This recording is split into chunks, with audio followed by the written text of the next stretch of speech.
웨딩 사진을 촬영 중인 신랑 신부. 얼굴에서 웃음이 끊이질 않습니다. 아이도 바로 가질 계획이라고 합니다. 是我们感情的见证和延续，时时刻刻都准备好了的。对。 하지만 요즘 이런 생각을 갖고 있는 중국 젊은이들은 점점 줄어들고 있습니다. 2021년 중국 초혼자 수는 1,157만 명, 2,400만 명에 가깝던 2013년과 비교하면 8년 만에 절반 수준으로 떨어졌습니다. 가장 큰 이유는 청년 세대들의 결혼관 자체가 변했기 때문입니다.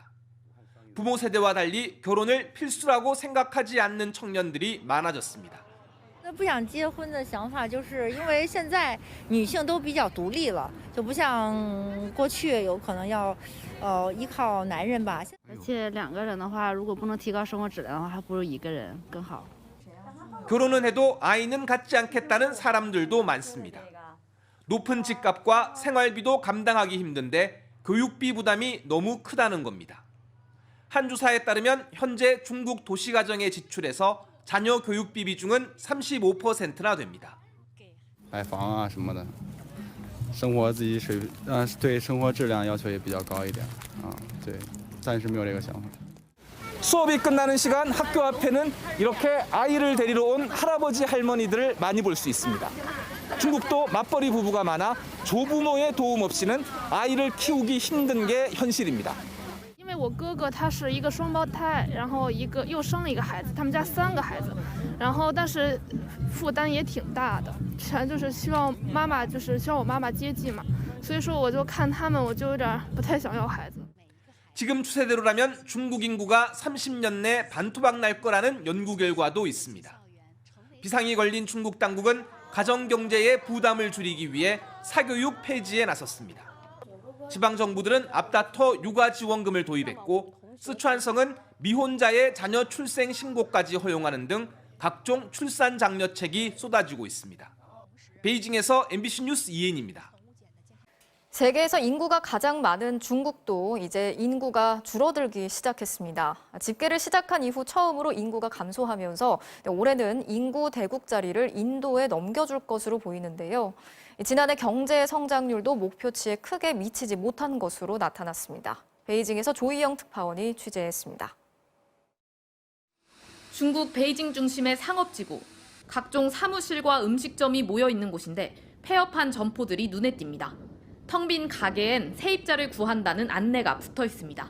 因为这3年疫情占很大原因，赔钱的太多了。我这3年疫情待了1年半，没有工作，饭店纷纷倒闭。 중국이 지난 3년간 고강도의 제로 코로나 정책을 펼치면서 경제가 큰 타격을 입었고 부동산 시장도 많이 침체된 상황입니다. 중국의 지난해 경제 성장률은 3%. 목표치로 제시한 5.5%의 절반 수준에 그쳤습니다. 중국의 경제 성장률이 목표치에 미달한 경우는 1998년 아시아 금융위기와 2014년에 이어 3번째입니다. 또 이렇게 큰 차이가 벌어진 건 목표치를 설정한 1994년 이후 30년 만에 처음입니다. 지난해 방역을 이유로 주요 도시를 봉쇄하면서 생산과 물류가 마비됐고 연말에는 갑작스런 방역 조치 완화로 감염자가 폭증하면서 내수가 위축됐다는 분석입니다. 우크라이나 전쟁, 미국의 급격한 금리 인상과 인플레이션 등도 영향을 미쳤습니다.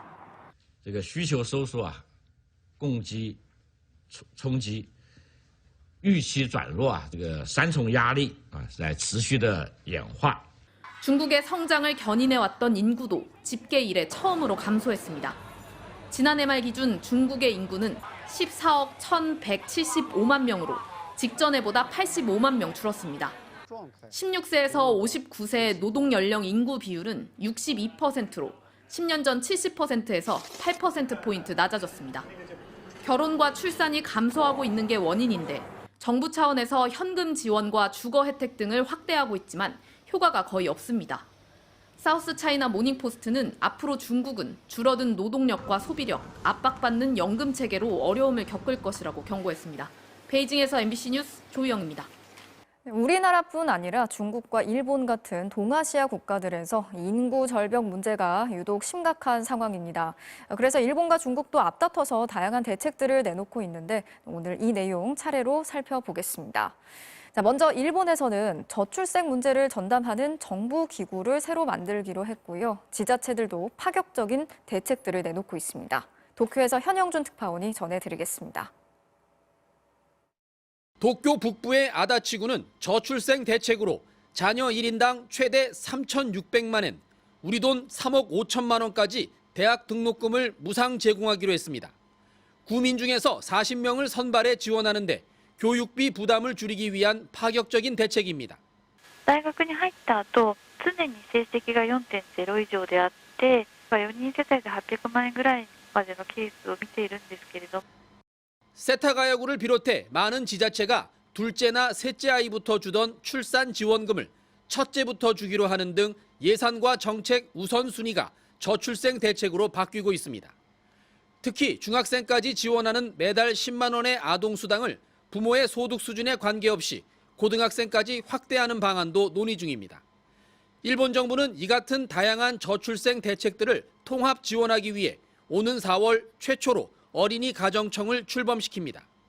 어린이 가정청은 아동수당은 물론 육아시설이나 부모의 근로 방식까지 종합적인 저출생 대책을 추진할 예정입니다.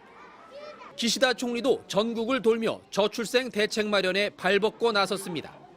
특히 마을 주민 전체가 젊은 부부들을 위해 육아 지원에 나선 결과 출산율을 2.98까지 높인 오카야마현 나기초 마을을 찾아 사회 전체가 육아에 대한 인식을 바꿀 때라고 강조했습니다.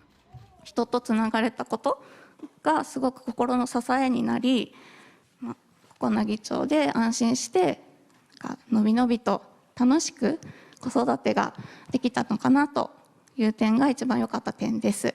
奈義町がこの町ぐるみで、こうした子育てについても、取り組んでおられる、そうした素晴らしい雰囲気を感じさせていただきました。 일본에선 저출생 대책에 앞서 남성 28%, 여성 18%에 달하는 기록적인 평생 미혼율부터 해결해야 한다는 지적이 눈길을 끌고 있습니다. 결혼도 안 했는데 아이를 낳아 기르라고 할 순 없기 때문입니다. 도쿄에서 MBC 뉴스 현영준입니다.